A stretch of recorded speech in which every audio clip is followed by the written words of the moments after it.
Okay, guys, what do you want me to do? We want you to lean into your own energy field. Notice your aggression today, your frustration, irritation.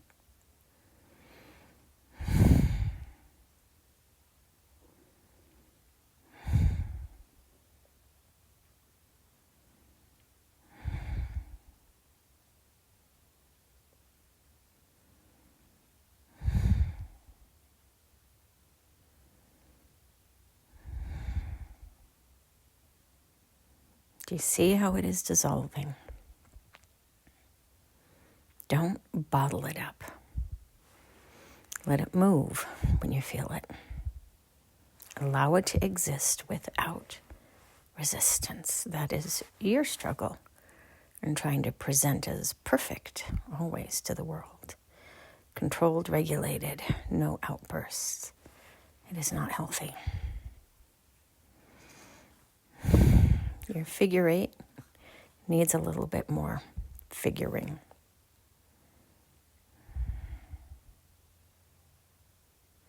That is where we want you to start your teaching. Number 1, visualize the infinity symbol on its side and notice its rotation. Feel it. Is it smooth? Is there good flow?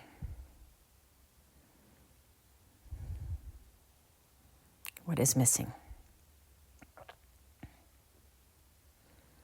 Is it going clockwise, up right, counterclockwise, up left?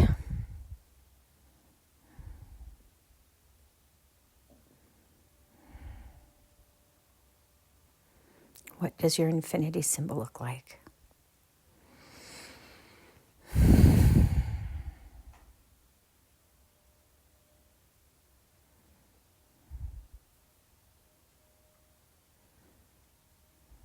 Whatever it is doing, don't try to fix it. Just allow it to move. And it may not even move in the infinity symbol.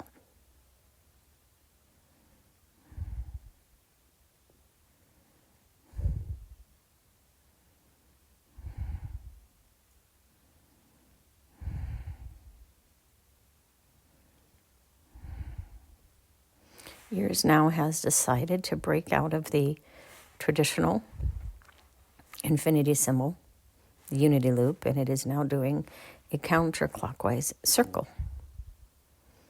It wishes to discharge. It wishes to release, remove.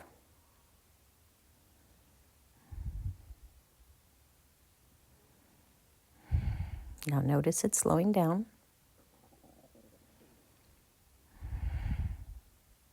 It is feeling seen and heard. You're not forcing it to do what is expected.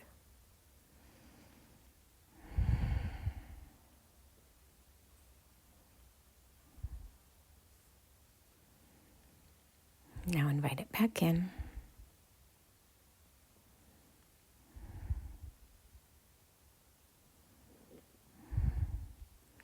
And notice how instead of the infinity symbol in its traditional form, it is more like the figure eight, 2 circles, full circles.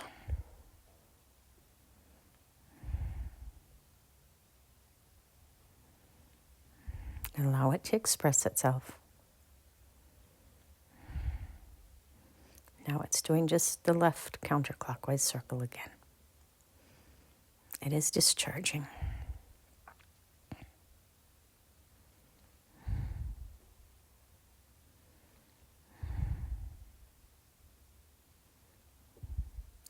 Now, what if we were to tell you that each chakra is actually the infinity symbol?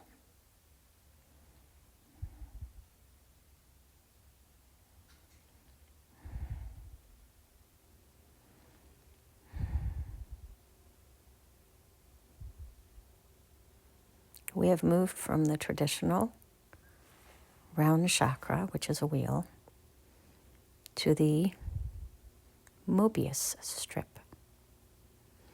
This is where free energy comes in, right? It is a continuous cycle. So we will now teach chakras as the infinity symbol, the Mobius strip.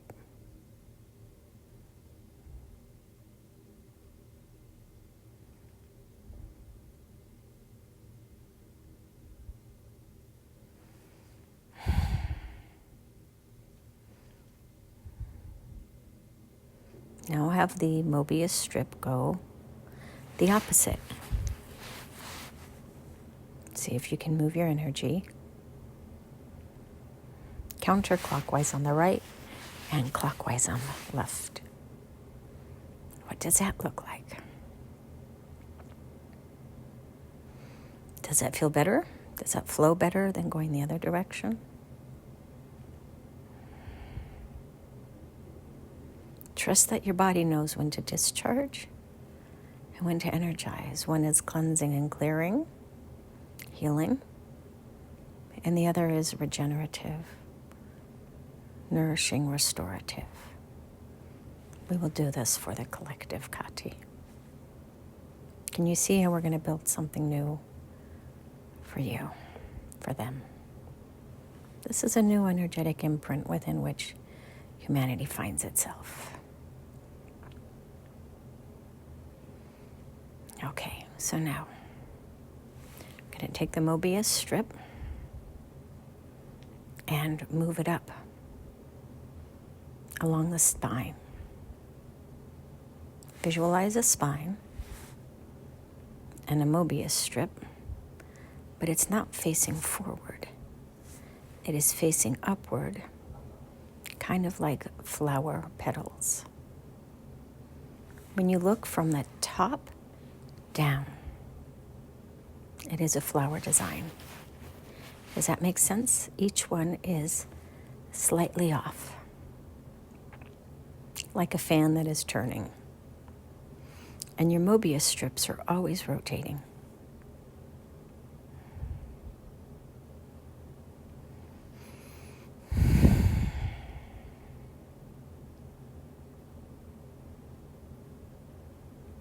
It is a turbine of sorts, if that makes sense. So we're looking from the top down now, and it rotates counterclockwise. Gently, slowly, much like the earth rotating or spinning on its axis. It moves. The colors are still the same: red, orange, yellow, firefly green, lighter blue, indigo blue, and the top is almost like a fuchsia embedded with gold flakes. That is how we're going to teach it. Now, let us look at your energy body. Picture a gingerbread person from the front, and now look up from the top as well. You are contained in an egg, which is your aura. The first will be your physical, the next will be your emotional, and the next will be your spiritual. Those are the 3 layers: physical, emotional, spiritual. There are many other layers, but that is what we will contain ourselves to. Now, let us look at the front again and look at how energy moves through the body. Generally speaking, it comes in through the feet, goes up the Kundalini channels, and comes out of the top as a toroid. Now, at times, it can go the other way, but that is unhealthy. And what we mean by that is it is not the natural flow. When you ground, you are not discharging your energy. You are actually absorbing the energy fields or imprint of Mother Earth, of her harmonic resonance. It is here to teach people to go out in nature, to sit, and to allow her to be pulled into your Kundalini energy body, into the toroid, and within the toroid, it then spins those Mobius strips to create a beautiful spiral, which you know as the DNA. Visualize that, the snakes circling around the body. That is what that is. Does that make sense? Now, forcing the body to do something that is against its will creates blockages, disease, and distortion, and is not helpful, but it happens every day. So the goal is to create movement, flow, and discharge. It can be done through electrical stimulation. Think of chakras being stimulated by needles to create a charge. Metal carries a charge. The body carries a charge. You are Mobius stripping your own energy body by inserting needles. It creates its own energy field. Now, there's massage, just moving your hand over a point. Even if you don't release something, just rubbing it creates sensations and reminds you that that body part exists, then it is alive. Brings you back into your physicality instead of being dissociated through stress or just distrust. Okay, so let us go back. We're going to look at the 3 energy bodies. If you have an egg and the egg cannot hold its shape, if it withers, flutters, or shivers, there is an imbalance. So maybe run your hand over each of those energy bodies, much like you would a cat, petting it, loving it, stroking it, reminding it is havening, but for the energy body. And see which of the 3 energy bodies is struggling the most. Physical, emotional, or spiritual. Give them colors, give them names, if you so desire. Next, let us look at your energetic imprint. If you were to ask Spirit, show me a singular image that represents where I am at right now, a snapshot of my soul, what would that be? This is the emblem. If you had to create a logo for where you find yourselves right now, branding, what would that be? Let's start there. Whatever image they give you, sensation they give you, how do you interpret that? Do you see it as good or bad? Neither is true. It is just a simple snapshot. If you look in the mirror, you can see what your hair looks like. But if somebody takes a photo, you will see what you look like to them. It is important because having an accurate reflection of where your struggles and strengths are, it matters.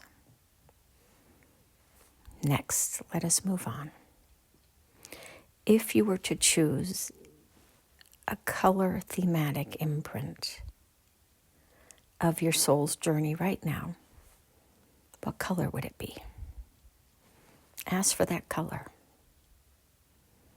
That is the chakra where you are working through issues. Now look at the color.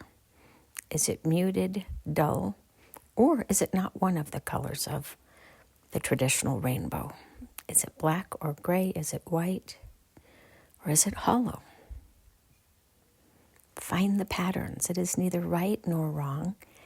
It is your energy body giving you a message. Next, you can ask, what can or should I do about this color? Should I just allow it to be and sit? Or do I need to clean it or cleanse it? And just tune in to what comes up. If you need to clean it, just go grab a rag in your mind and just go polish it. However feels good. Wipe it down, dust it. If you feel like there's something stuck on there, go get a squirt bottle, spray it with something. If you feel that it still is not clean enough, put it in the dishwasher, put it in the washing machine.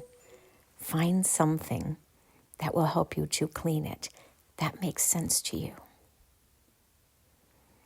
And then look at it. Does it feel better? Does it smile at you? It is not about changing where you are at. It is about looking at and cleansing, clarifying, purifying. This is a purification process. Next, let us look at the landscape.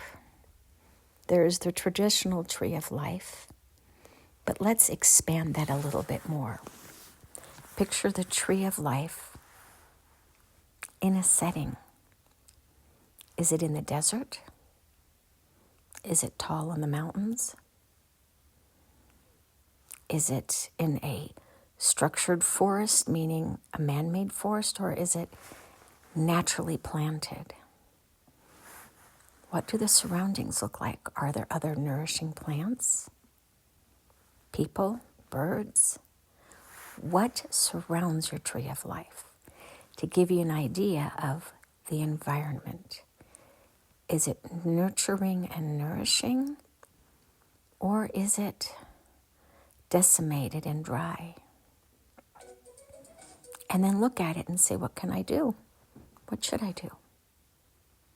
You can pick up the tree and move it elsewhere, but that is damaging to the roots. So if this is the environment where your tree of life finds itself, what can you do? You can go compost. Put rotting fruit around the base of the trunk. Dig some holes. Water it. Allow it to rain. Sing. Maybe bring in complementary plants where they support one another's natural growth. Maybe hang a swing and sit and swing and talk to your tree. Prune some of the limbs, the branches. See if it needs some protection because there's some rot or something. Look at the tree from head to toe and decide what you can do to nourish this tree. Again, it represents your energy field, but in a different way, a different presentation. Now, let us look at a line of trees. Your tree, your mother's tree, your father's tree. Let's do a family tree, if that makes sense. Just create within the traditional branching of family trees an imprint of your tree. Your parents, to the extent that you have knowledge, their parents, and so forth and so on. And maybe look at your children too. It might look like an hourglass, meaning that you are the inner tight point of that representation. And what does it look like? How many of the people do you have good relationships with? Not so good. Where do you feel that trauma was passed down? And where do you feel like they just didn't exist at all? Because it's a hollow hole. Does that make sense? Each of these emblems makes sense. It's an enneagram of sort. Okay, now let's go back. If you had to choose energetically a bird to represent your personality, ask spirit, what bird would I be? the cuckoo bird, the roadrunner, a cardinal, a sparrow, a simple little sparrow, a bald eagle, a Cooper hawk. It matters not. It's just, what energetic imprint do you feel that you carry? What kind of a dog do you think you would be if you had to choose one? What kind of a reptile? Are you a turtle? A crustacean? What are you? What do you feel like? What feels like home to you? There's so many different ways of getting to know yourself. And it's not about being right or wrong. It's about being curious. Are you more of a black widow? Meaning that you hide in the corners and you devour people and consume them? Or are you just a little wolf spider? Are you a jumping spider? Are you a tarantula?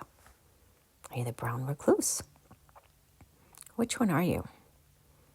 Do you bite people who get too close and kill them?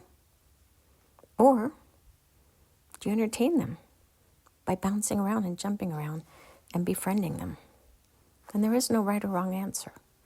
It is about curiosity. And then most importantly, if the imprint that you get is the black widow, is this who you choose to be?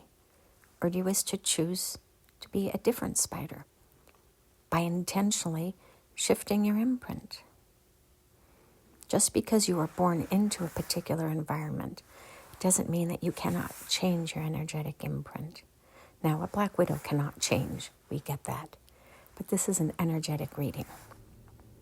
You can say, right now I am a black widow. But if I change my energetic imprint, I can shift over to the jumping spider, who is harmless and really cute and fuzzy, likable, can be turned into a pet. We want you then to also see the bird that you are. Is it a beautiful bird? Does it take up space? Is it noisy, or is it small and abundant and noiseless? Think of a peacock. What kind of a bird is that? Can't really fly. It's really noisy. Poops all over the place, but oh my goodness, is it beautiful? It is so beautiful. And then you look at the colors. Wow, what does that represent in the chakras? Enlightenment, an open third eye, right? So what is the purpose of a peacock? To entertain you with its beauty? To show you what it looks like to take up space and to be loud and annoying and to demand attention? Or are you a sparrow that just blends in and you don't even see, that has to find its own food? There are so many different ways of finding meaning within these questions similar to the tarot. Just means you need to take the time.